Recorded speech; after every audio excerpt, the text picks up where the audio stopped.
नमस्कार, मैं ऋतिक झा, फ्रंटलाइन 24 में आप सभी का स्वागत है। अभी हमारे साथ मौजूद हैं वरिष्ठ पत्रकार श्याम जी। आइए बिहार की राजनीतिक मुद्दा पर इनसे विशेष बातचीत करेंगे और बिहार में राजनीतिक उठा पटक के बीच बैठकों का दौर चल रहा है। उस बीच हम जानेंगे इनका क्या सोच है, इनका क्या राय है। सर्वप्रथम आपका स्वागत है। धन्यवाद। अभी जो बिहार की राजनीतिक गतिविधियां जो चल रहा है उसमें सियासी हलचल मची हुई है, उठापटक का बीच चल रहा है, उस विषय में आप क्या कहना चाहेंगे? देखिए ऋतिक, पिछले कई हफ्तों से बिहार में राजनीतिक हलचल मची हुई है और ये हलचल क्यों है या ये सिचुएशन क्यों आया है बिहार में। तो सिचुएशन इसलिए आया है कि महागठबंधन के साथ नीतीश कुमार थे, मुख्यमंत्री थे, तेजस्वी यादव उप मुख्यमंत्री थे, लेकिन उन्होंने अचानक पाला बदलकर भाजपा के साथ चले गए और एनडीए में जाने के बाद फिर से मुख्यमंत्री की 9वीं बार शपथ लिए। तब से लगातार बिहार में सियासी हलचल मची हुई है। अब सरकार तो बना लिए, मुख्यमंत्री भी बन गए, कुछ मंत्री भी शपथ ले लिए, लेकिन सबसे पहले सरकार गठन के बाद उन्हें किसी भी सरकार को सदन में आकर फ्लोर टेस्ट में पास होना होता है। जब तक बहुमत हासिल नहीं करेंगे अस्थायी रूप से वो सरकार नहीं चला पाएंगे।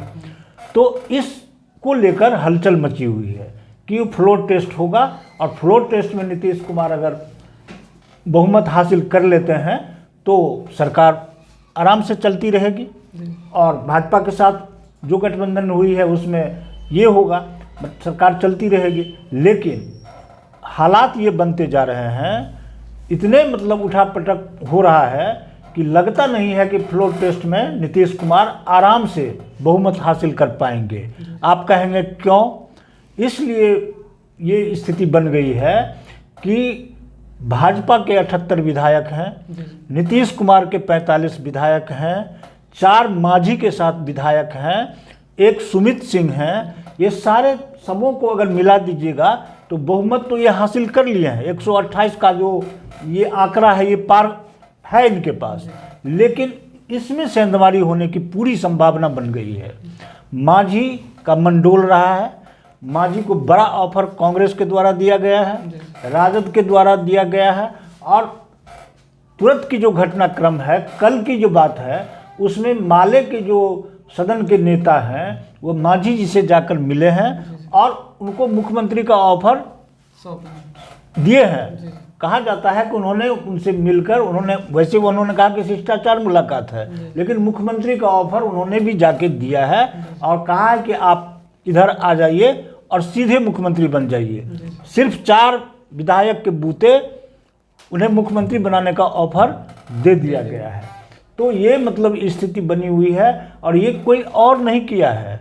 ये सिचुएशन बिहार में अच्छी सरकार चल रही थी, युवाओं को नौकरियां मिल रही थी, योजनाएं का क्रियान्वयन हो रहा था, विकास बड़ी अच्छी से सरकार चल रही थी।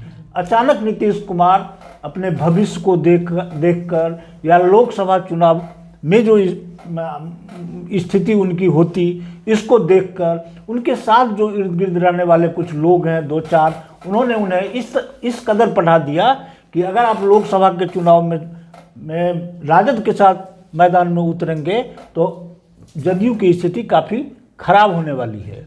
इतनी स्थिति को देखते हुए आपको क्या लग रहा है, जो नीतीश कुमार फ्लोर टेस्ट में पास होंगे? अब ये सवाल है कि फ्लोर टेस्ट में तभी वो पास हो पाएंगे जब ये 122 का आंकड़ा वो पार कर लेंगे। अभी तो उनके साथ है, दिख रहा है 128। लेकिन अब कल की घटना हम बताते हैं। कल जदयू के वरिष्ठ नेता है श्रवण कुमार, उनके यहाँ भोज का आयोजन किया गया था जिसमें सभी विधायकों को पहुंचना था। लेकिन सच्चाई ये है कि 45 विधायकों में से 6 विधायक उस भोज में शामिल नहीं हुए। भोज में शामिल नहीं होने के कारण नीतीश कुमार पहुंचे वहां जरूर, लेकिन देखे कि हमारे सारे के सारे विधायक यहाँ नहीं हैं, 5 मिनट के अंदर ही वहाँ से वो बैरन लौट गए और वो काफ़ी परेशान नज़र आने लगे, दिखने लगे, काफ़ी परेशान हुए। 6 विधायक का नहीं पहुंचना कहीं ना कहीं उनके लिए बेचैनी छा गया होगा, उनके अंदर बेचैनी हो गया होगा, वो बेचैनी बढ़ गई उनकी। और ये 6 विधायक में से एक विधायक जो भागलपुर के गोपाल मंडल हैं, वो काफ़ी विलंब से पहुँचे। कारण वो यही बताए कि हम जाम में फंसे हुए थे, लेकिन ऐसी बात नहीं है। इधर मैंने कल की घटना के बारे में थोड़ा सा बता दूं। कल सुबह की घटना है कि माले के विधायक मांझी से मिले जाकर, उन्हें मुख्यमंत्री का ऑफर दिया। जदयू के मंत्री श्रवण कुमार द्वारा भोज का आयोजन हुआ। उस भोज में वो क्या कहते हैं 6 विधायक नहीं पहुंचे। नीतीश कुमार की बेचैनी बढ़ गई, हलचल मच गया। पूरे बिहार में लग रहा था कि अब जदयू तय है कि जदयू में टूट होगी। ये चर्चा दिन भर चलती रही, हलचल मचता रहा। फिर शाम को आरजेडी की बैठक हुई, राजद की बैठक हुई। कहाँ हुई? तो तेजस्वी यादव के आवास पर। सारे के सारे विधायक वहाँ पहुँचे। जिसमें एक विधायक नहीं पहुँची, वो अनंत सिंह की पत्नी नीलम सिंह है। नीलम सिंह दिल्ली में है अभी, जिन्हें मनाया जा रहा है और उन्हें बुलाने के लिए हर कवायद किए जा रहे हैं। लेकिन ये भी चर्चा है कि अनंत सिंह काफ़ी दिनों से जेल में हैं और उनकी पत्नी बाहर है, विधायक हैं। तो राजद की विधायक हैं वो, लेकिन वो कल उपस्थित नहीं हो पाए।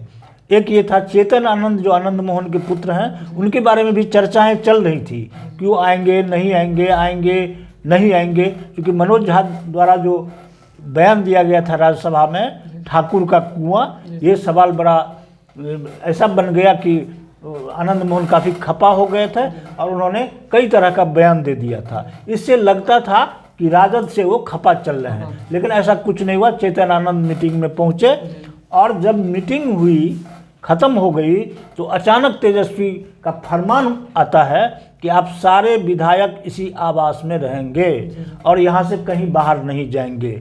आप लोग अपना अपना सामान घर से मंगवा लें और एक साथ फ्लोर टेस्ट के लिए तेजस्वी आवास से सारे विधायक कल सदन जाएंगे। ये दूसरी घटना हुई। तीसरी घटना जो पहली बार भाजपा ये की है, ऐसा कभी नहीं करती थी भाजपा कि अपने सारे विधायकों को लेकर वह बोध गया प्रशिक्षण कहकर कि प्रशिक्षण होगा विधायकों का, ये बोध गया लेकर चले गए हैं। ये भी चर्चा है कि इस प्रशिक्षण शिविर में भी बहुत सारे भाजपा के विधायक नहीं पहुंचे हैं। सच्चाई कितनी है ये मुझे नहीं मालूम, लेकिन ये चर्चा जरूर है, उसमें भी कुछ विधायक नहीं पहुंचे हैं। कल से खबर चल रहा है, कल बीते रात से एक सूचना खबर अखबार में या फिर टीवी के माध्यम से चल रहा है, जो राजद अपने जितने भी विधायक थे उनको बंधक बना लिए हैं। तो कहीं ना कहीं ये तो दिखाना ये हुआ जो उनके कंट्रोल में सारे विधायक नहीं है। बिल्कुल बिल्कुल, अगर चर्चा चल रही है तो चर्चा में सच्चाई है। राजद खेल करना चाहती है। राजद को भरोसा है कि जदयू टूटेगी और फासला जो है बहुमत का वो बहुत दूर नहीं है। 115 विधायक राजद के पास हैं। कांग्रेस, वाम दल और क्या कहते हैं एक MIM जो है वो, उसके विधायक और अपने राजद के 79 विधायक हैं। सारे को मिला देंगे तो 115 का आंकड़ा ये पूरा कर लेते हैं। और चाहिए कितना? 122।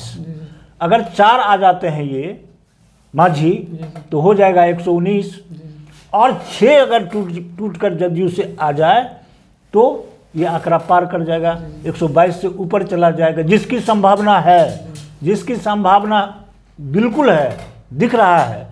लेकिन जदयू के विधायक ये रिस्क तब लेंगे जब देखेंगे कि राजद इंटैक्ट है, राजद में कोई टूट नहीं है, कोई विधायक नाराज नहीं है, कोई विधायक कहीं इधर से उधर करने वाले नहीं हैं। देखेंगे कि एकजुट हैं, तभी जदयू के जो विधायक हैं जो नीतीश कुमार के इस फैसले से नाराज चल रहे हैं या उन्हें प्रलोभन दिया गया है कि आप अगर मेरे साथ आते हैं तो आपको मंत्री बनाएंगे, लोकसभा में टिकट भी दे सकते हैं, तरह तरह की बातें चल रही हैं, वो तभी यहाँ आएंगे जब देखेंगे कि राजद एकजुट है। बिहार की ये राजनीति को देखते हुए भाजपा अपना क्या रोल निभा रही है? आपको क्या लगता है जो भाजपा कुछ करेंगे बिहार में? देखिए, भाजपा सच पूछिए तो भाजपा के दोनों हाथ में लड्डू है। जी जी भाजपा के दोनों हाथ में लड्डू है। एक तरफ वो नीतीश कुमार को अपनी औकात बताने के लिए तैयार बैठी है, मन बना ली है कि नीतीश कुमार का जो आने वाला भविष्य है उसके सामने एक ऐसा प्रश्न खड़ा कर दिया जाए जो नीतीश कुमार इससे आगे नहीं बढ़े। अगर बहुमत साबित कर लेते हैं नीतीश कुमार सदन में, तो हनक के साथ नीतीश कुमार नहीं भाजपा बिहार में सरकार चलाएगी। इसलिए कि नीतीश कुमार अब वो नीतीश कुमार नहीं रहे जो पहले कभी हुआ करते थे। नीतीश कुमार काफ़ी कमज़ोर हो चुके हैं और इसमें किसी और का दोष नहीं है। उनके चारों तरफ जो कुछ लोग हैं इर्द गिर्द बैठने वाले, उठने वाले, सलाह देने वाले, उन्हीं की सलाह पर उन्होंने जो डिसीजन लिया है ये नीतीश कुमार को काफ़ी कमज़ोर कर दिया है। वो राजनीति में भी कमज़ोर हुए हैं और जनता के बीच भी उनकी जो एक छवि थी, एक मन लोग उनको दूसरे निगाह से देख रहे थे। जनता भी अब शंका की नज़र से नीतीश कुमार को देखने लगी है। बिहार की जनता जो इनका इन दिनों जो चल रहा है राजनीतिक जो खेल खेल रहे हैं, ये जिस तरह की राजनीति कर रहे हैं, उससे यहाँ की 13 करोड़ जनता नाखुश है। सच्चाई यही है। अब भाजपा की बात आप कर रहे थे, दोनों हाथ में लड्डू की बात हम कहें। एक बात तो हो गई कि अगर सरकार बच गई, बहुमत साबित हो गया, तो नीतीश कुमार नहीं भाजपा बिहार में हनक के साथ अपनी सरकार चलाएगी। दूसरी, अगर यहाँ ये भी स्थिति बन सकती है कि राष्ट्रपति शासन लागू हो जाए, नीतीश कुमार विधानसभा भंग कर दें और यहाँ राष्ट्रपति शासन लग जाए, तो जिस बात के लिए भाजपा नीतीश कुमार से अड़े हुए थे कि गृह मंत्रालय और सामान्य प्रशासन विभाग भाजपा को चाहिए, नए मंत्रिमंडल जो गठन हुआ उसमें वह स्वतः भाजपा के पास आ जाएगा। सारा शासन तंत्र भाजपा के इर्द गिर्द घूमने लगेगा और जैसा चाहेगी भाजपा उस तरह से शासन बिहार में करेगी। आपको इतना ये जो राजनीतिक खेल जो हो रहा है, आपको क्या लगता है सही में कोई खेल ऐसा होगा जो उलट फेर वाला काम करे? दिख तो यही रहा है, राजनीति है, संभावनाओं का खेल कहा जाता है राजनीति को, कुछ भी हो सकता है। जो स्थिति कल का दिन जो था, पूरा दिन बिहार के लिए उथल पुथल का दिन रहा, समझ गए, और उससे भी बड़ा दिन आज है। आज ये है कि जदयू के वरिष्ठ मंत्री विजय कुमार चौधरी के घर पर शाम में सभी विधायकों की बैठक है। आज भी अगर ये 6 विधायक या 5 विधायक जो अनुपस्थित थे अगर नहीं पहुँचे तो समझिए बिहार में खेला होना तय है। ये जो कुछ घंटे बचे हैं, कल फ्लोर टेस्ट होना है, ये जो चंद घंटे बचे हैं उसमें बहुत कुछ बिहार में होने जा रहा है। सरकार बच भी सकती है और सरकार गिर भी सकती है। तेजस्वी प्रसाद यादव जो पूर्व उप मुख्यमंत्री हैं और काफ़ी मतलब उन्होंने अपनी छवि बनाई है, पिता और माँ की जो छवि थी उसको उन्होंने बदल दिया है, खासकर युवाओं के बीच में, बिहार के लोगों के बीच में। तो उन्हें भरोसा है, विश्वास है कि कुछ जदयू के विधायक टूटकर, वो तो दावा कर रहे हैं कि भाजपा के भी कुछ विधायक टूट कर आएंगे, लेकिन जदयू के विधायक कुछ टूटकर इस खेमे में, महागठबंधन खेमे में आ सकते हैं। अगर ये संभव हुआ तो खेला होना तय है। कह सकते हैं जो बिहार में राजनीति कब बदल जाए कोई नहीं जानता है। बीते रात एक रात में सरकार बदल जाती है बिहार में, तो अगर हम लोग कह सकते हैं जो कब बिहार की राजनीतिक में उलटफेर आ जाए कोई नहीं जानता है। नहीं तो ये सही कहा है आप, जो ये आज का दिन और रात बिहार के लिए अहम है और ये हलचल जो है ये हलचल और बढ़ने की संभावना है। मैंने क्या होगा कहना कोई आदमी दावे के साथ नहीं कह सकता है कि बिहार में सरकार बच जाएगी या बिहार में सरकार गिर जाएगी। तरह तरह के कयास लगाए जा रहे हैं। राजनीतिक विश्लेषक जो हैं वो भी कंफ्यूज हो गए हैं। बिहार की जनता कंफ्यूज है। कंफ्यूज कोई और नहीं किया है, ये स्वयं मुख्यमंत्री नीतीश कुमार ने ऐसी स्थिति बना दी है कि लोग कंफ्यूज हैं। समझ गए, सब अपने अपने स्तर से, इधर के लोग भी और उधर के लोग भी, माने इधर मतलब एनडीए और इंडिया गठबंधन जिसको कहते हैं, दोनों के बीच काफ़ी मतलब जद्दोजहद चल रहा है। और कल क्या होगा फ्लोर टेस्ट में, एक बात और आप समझ लीजिए कि राजद कोटे से विधानसभा अध्यक्ष थे अवध बिहारी चौधरी, उन्होंने साफ मना कर दिया है कि किसी भी हाल में फ्लोर टेस्ट से पहले हम इस्तीफा नहीं देंगे। तो कल फ्लोर टेस्ट में सबसे पहले उन्हीं के ऊपर अविश्वास प्रस्ताव लाया जाएगा। और अविश्वास प्रस्ताव में अगर नीतीश कुमार विधानसभा अध्यक्ष को हराने में जीत गए तो कोई बात नहीं, वो हट जाएंगे, फ्लोर टेस्ट होगा, नए अध्यक्ष बनेंगे। अगर हार गए तो पहली हार यही हो जाएगी और सरकार गिर जाएगी। तो कल का जो दिन है, आज से लेकर कल का जो दिन है, बिहार के लिए अहम है, बिहार की राजनीति के लिए अहम है और पूरे देश की लोगों की नज़र अभी बिहार पर है।